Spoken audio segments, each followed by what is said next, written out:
जय श्री जगन्नाथ दर्शक बंधु तो आपण मैंने देखिले सारंगर गोटे बड़ पल्यूटरी फार्म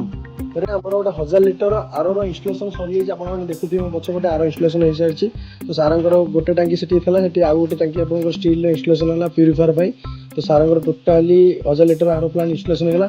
तो आपण मैंने भी कहीं कर आपंकर बिजनेस प्रपोज हो कि ये पल्यूटरी फार्म में भी जब चाहते आप गोटे एमती का आयरन रिमूवाल आर प्लांट लगेवाई ताले एबे ही तले दिया नंबर जोगाजोग करूँ मुझे आप घर को साइड विजिट्रे तो पुणी देखा नेक्स्ट ब्लॉग रे कोठी हमर आरो इंस्टॉलेशन हो सार तो इंस्टॉलेशन करदेले आपण बिजनेस